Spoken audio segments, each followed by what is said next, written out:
নমস্কার, আমার রান্নাঘরের সকল দর্শক বন্ধুদের জানাই আন্তরিক অভিনন্দন ও শুভেচ্ছা। আপনাদের কাছে আমার একান্ত অনুরোধ, আপনারা আমার ভিডিওটা দেখুন। যদি আপনাদের ভালো লেগে থাকে তাহলে অবশ্যই একটা লাইক দেবেন, শেয়ার করে অপরকে দেখার সুযোগ করে দেবেন, আর পাশে থাকা বেল আইকনটি প্রেস করবেন। তাহলে আমার নতুন ভিডিও আপলোড করার সাথে সাথে তার নোটিফিকেশান আপনারা পেয়ে যাবেন। আর নিত্য নতুন রেসিপির আপডেট পাওয়ার জন্য অবশ্যই আমার চ্যানেলকে সাবস্ক্রাইব করবেন প্লিজ। চলুন তবে রান্নায় ফিরে আসি। আজ আমি আপনাদের কাছে খুব সহজভাবে এবং খুব অল্প সময়ের মধ্যে মাইক্রো ওভেনে কেসার মুর্গ রেসিপি বানিয়ে দেখাবো। আর তার জন্য আমি এখানে 750 গ্রাম উইথ বোন চিকেন নিয়েছি। আর চিকেনটাতে খুব সামান্য পরিমাণ প্রায় হাফ চা চামচ হলুদ মাখিয়ে নিয়েছি। এছাড়া এখানে নিয়েছি কেশর, এখানে প্রয়োজন মতো নুন নিয়েছি, আর এখানে আমি ভর্তি 2 টেবিল চামচ রিফাইন তেল নিয়েছি।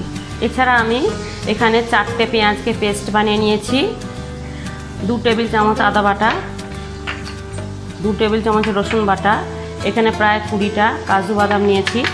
এই কাজু বাদামটা আমি পেস্ট বানিয়ে নেব।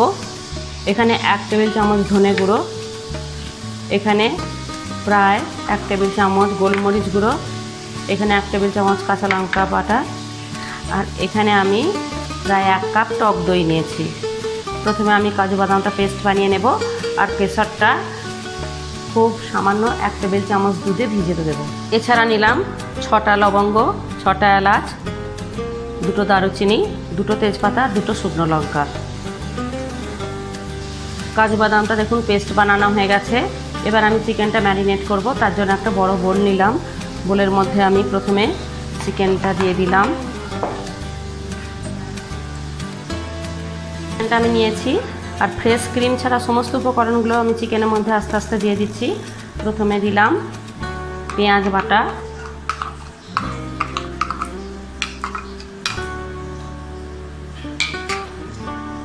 এবার দিলাম টক দই। টক দইটাকে আমি ভালো করে আগে ফেটিয়ে নিচ্ছি। এবার আমি টক দইটা দিয়ে দিলাম।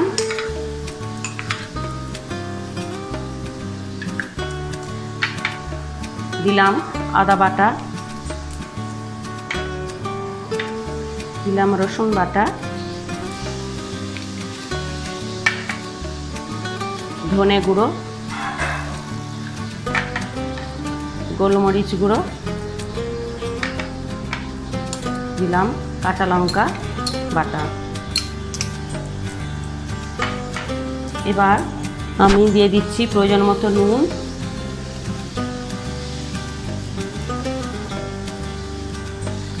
আর আমি দিয়ে দিচ্ছি রিফাইন তেল।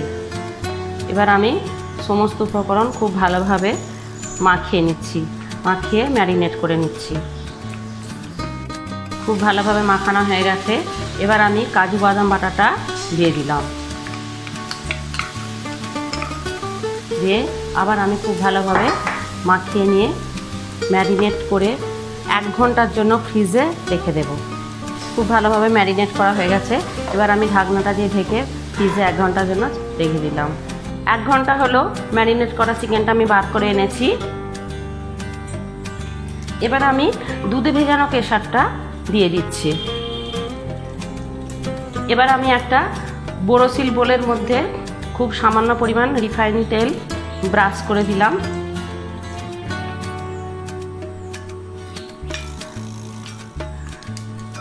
এবার আমি গোটা গরম মশলা ফোড়নগুলো আমি দেখুন ক্রাশ করে নিয়েছি। এলাচ, লবঙ্গ, দারচিনি, শুকনো লঙ্কা আর তেজপাতা, এই গোটা গরম মশলা ফোড়নগুলো দিয়ে দিলাম। দিয়ে আমি মাইক্রো ওভেনে দিয়ে দেব। এবার আমি ফোড়নটা 2 মিনিটের জন্য হতে দিলাম।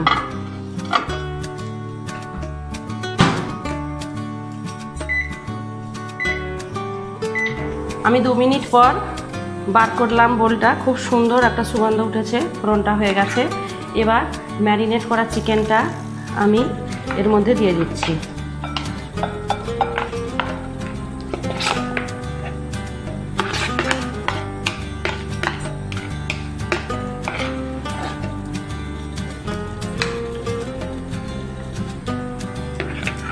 দিয়ে এবার আমি ঢাকনাটা দিয়ে ঢেকে দেব। ঢেকে দিয়ে আমি মাইক্রোতে 8 মিনিটের জন্য দিয়ে দেব। এবার আমি চিকেনটা মাইক্রোতে 8 মিনিটের জন্য আমি দিয়ে দিচ্ছি।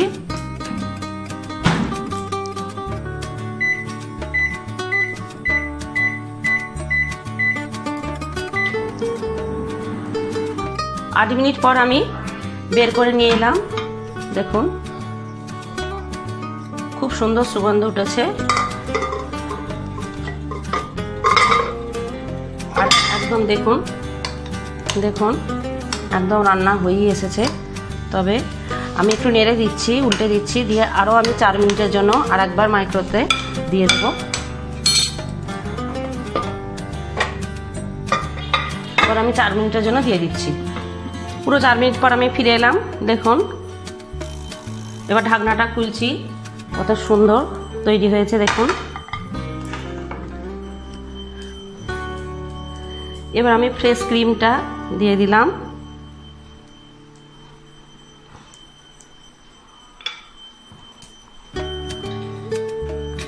আর কেশর ছড়িয়ে দিলাম,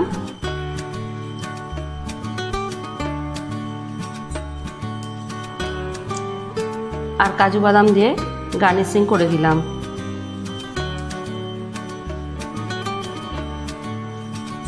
একদম তৈরি হয়ে গেল আমার রেসিপি কেসার মুর্গ। মাইক্রো ওভেনে কত সহজে কত অল্প সময়ের মধ্যে বানিয়ে ফেলা যায় আপনারা দেখলেন। আপনাদের যদি এই রেসিপিটা ভালো লেগে থাকে তাহলে অবশ্যই আপনারা বাড়িতে বানাবেন। কেমন হলো লাইক বা কমেন্টসের মাধ্যমে আমাকে জানাবেন, আর শেয়ার করে অপরকে দেখার সুযোগ করে দেবেন। আর এরকমই অন্যান্য রেসিপি পাওয়ার জন্য আমার চ্যানেল কিন্তু অবশ্যই সাবস্ক্রাইব করবেন। আর এই মুর্গ কেসার আপনারা লুচি, পরোটা, নান সব কিছুর সাথেই পরিবেশন করতে পারবেন। আমার এই রেসিপি যদি আপনাদের ভালো লেগে থাকে তাহলে অবশ্যই আপনারা বাড়িতে বানাবেন। কেমন হলো লাইক বা কমেন্টসের মাধ্যমে আমাকে জানাবেন, শেয়ার করে অপরকে দেখার সুযোগ করে দেবেন। আর এরকমই আমার রেসিপি পাওয়ার জন্য আমার চ্যানেল কিন্তু অবশ্যই সাবস্ক্রাইব করবেন প্লিজ। আমি আসছি পরে আরও